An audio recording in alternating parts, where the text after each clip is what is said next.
ನಾವು ಕಾಂಗ್ರೆಸ್ ಅಭಿಮಾನಿಗಳೇ. ಆದರೆ ಸ್ಟೇಟಲ್ಲಿ ಬರಲಿಬೇಕಾದ್ರೆ ಇವರು ಸೆಂಟ್ರಲಲ್ಲಿ ಮೋದಿನೇ ಬರಬೇಕು. ಮೈಸೂರು ಬೆಂಗಳೂರು ಎಕ್ಸ್ಪ್ರೆಸ್ ವೇ ಮಾಡಿದ್ರು, ಎಲ್ಲ ಟೋಲ್ ಮಾಡಾಕಿದ್ರು, 1 to 2 ಎಲ್ಲ ಹಾಳು ಮಾಡಾಕಿದ್ರು, ರೋಡ್ನು ಹಾಳು ಮಾಡೋದು ಸರ್. ಅದನ್ನು ಬಿಟ್ಟರೆ ಪ್ರತಾಪ್ ಸಿಂಹ ಅವರ ಕೊಡುಗೆ ಮೈಸೂರಿಗೆ ಅಂಥದ್ದು ಏನೂ ಇಲ್ಲ ಸರ್. ಸರ್ಕಾರದ ಬಗ್ಗೆ ಅಭಿಪ್ರಾಯ ಏನೂ ಇಲ್ಲ ಸರ್. ಬಡವ್ರಿಗೆ ಒಳ್ಳೇದು ಮಾಡಬೇಕು, ಆ ಥರ ಏನೂ ಆಗ್ತಾಯಿಲ್ಲ. ಎಲ್ಲಾದರೂ ರೈಟು ಜಾಸ್ತಿ ಮಾಡ್ತಾಯಿದ್ದಾರೆ. ಇವತ್ತು ಕುಡಿಯೋ ಎಣ್ಣೆಯಿಂದ ತಗೊಳ್ಳೋ ಸಿಗರೇಟ್ವರೆಗೂ ಎಲ್ಲ ರೈಟ್ ಜಾಸ್ತಿ ಆಗ್ತಿದೆ. ಇದೇ ಥರ ಹೋದರೆ ಮುಂದಿನ ಲೋಕಸಭೆಯಲ್ಲಿ BJPನೇ ಬರೋ ಎಲ್ಲ ಮುನ್ನೆಚ್ಚರಿಕೆಗಳು ಇದೆ ಸರ್. ಏನೂ ಒಳ್ಳೇದು ಮಾಡ್ತಾಯಿಲ್ಲ.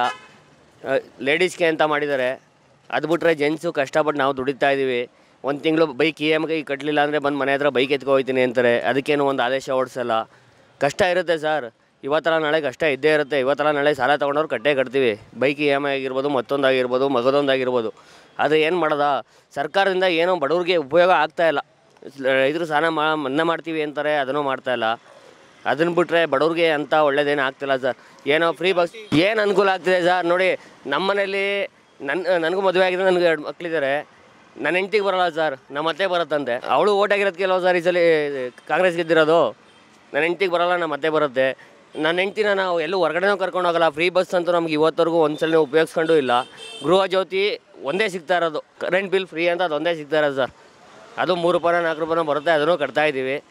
ಇದೇ ಥರ ಮುಂದೆ ಹೋದರೆ ಸರ್ ಪಕ್ಕ BJP ಬರೋದಂತೂ ಪಕ್ಕ. ಮುಂದೆ ಕೇಂದ್ರದಲ್ಲಿ BJP ಸರ್ಕಾರ ಬಂದಾಗಲೇ 450 ರೂಪಾಯಿ ಇದ್ದಿದ್ದು ಗ್ಯಾಸ್ ಬೆಲೆ 1100 ರೂಪಾಯಿ 1100 ಚಿಲ್ಲರೆ ಆಗಿದ್ದು ಅಂತ ಒಪ್ಕೊಳ್ಳೋಣ.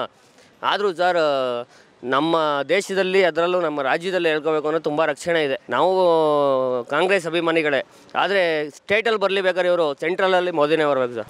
ಮೋದಿನೇ ಬರಬೇಕು ಅಂದರೆ ಸರ್ ಏನು ಹೇಳ್ತೀವಿ ನಾವು, ಅಯೋಧ್ಯೆಯಲ್ಲಿ ರಾಮ ಮಂದಿರ ಬಂತು, ಸುಮಾರು ವರ್ಷ ಆಗಿತ್ತು ಅದು ಬಂದು.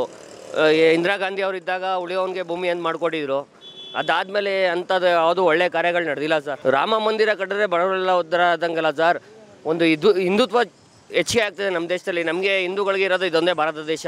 ಅದು ಬಿಟ್ಟು ನಮ್ಮ ಇಡೀ ಪ್ರಪಂಚ ಹುಡ್ಕೊಂಡ್ರು ಇಡೀ ವರ್ಲ್ಡಲ್ಲಿ ಯಾವುದು ದೇಶ ಇಲ್ಲ ಸರ್ ಹಿಂದೂಗಳಿಗೆ. ನಮ್ಗೆ ಗೊತ್ತಿರೋ ಪ್ರಕಾರ ತುಂಬ ಆಗಿದೆ ಸರ್. ನಮ್ಮ ರಾಜ್ಯದಲ್ಲಿ ಅಷ್ಟೊಂದು ಕಡಿಮೆ ಅನ್ಕೋತೀನಿ, ಹೊರ ರಾಜ್ಯದಲ್ಲಿ ಆಗಿದೆ. ನಮಗೆ ಇದುವರೆಗೂ ಏನೂ ಸಿಕ್ಕಿಲ್ಲ ಸರ್. ಆದರೆ ನಾವು ನೋಡೋ ಪ್ರಕಾರ, ನಾವು ನೋಡ್ತಾ ಇರ್ತೀವಲ್ಲ ಸರ್ ನ್ಯೂಸ್ ಎಲ್ಲ, ನಾವು ನೋಡೋ ಪ್ರಕಾರ ಮೋದಿ ಅವರು ಇದ್ದರೆ ಏನೋ ಒಂದು ದೇಶಕ್ಕೆ ಶಕ್ತಿ ಅನಿಸುತ್ತೆ ಸರ್. ಮೈಸೂರು ಕೊಡಗು ನಮ್ಮ ಪ್ರತಾಪ್ ಸಿಂಹ ಅವರ ಅಭಿವೃದ್ಧಿ ಯೋಜನೆಗಳ ಬಗ್ಗೆ ನಮಗೆ ಒಂಚೂರು ಮನಸ್ಸಿಗೆ ಇಷ್ಟ ಇಲ್ಲ sir. Mysuru Bengaluru express way ಮಾಡಿದ್ರು, ಎಲ್ಲ ಟೋಲ್ ಮಾಡಾಕಿದ್ರು, 1 to 2 ಎಲ್ಲ ಹಾಳು ಮಾಡಾಕಿದ್ರು, ರೋಡ್ನು ಹಾಳು ಮಾಡೋದು ಸರ್. ಇವಾಗ 2 ವೀಲರ್ 3 ವೀಲರ್ಗೆ ಎಂಟ್ರಿನೇ ಇಲ್ಲ ಸರ್. 2 ವೀಲರ್ 3 ವೀಲರ್ಗೆ ಎಂಟ್ರಿನೇ ಇಲ್ವಂದೆ ಸರ್. ಸರ್ವಿಸ್ ರೋಡಲ್ಲಿ ಹೋಗ್ಬೇಕಂತ ನಾವು ಹೋದರೆ ಅದು ಸ್ವಲ್ಪ ಬೇಜಾರಾಗುತ್ತೆ. ಅದನ್ನು ಬಿಟ್ಟರೆ ಪ್ರತಾಪ್ ಸಿಂಹ ಅವರ ಕೊಡುಗೆ ಮೈಸೂರಿಗೆ ಅಂಥದ್ದು ಏನೂ ಇಲ್ಲ ಸರ್.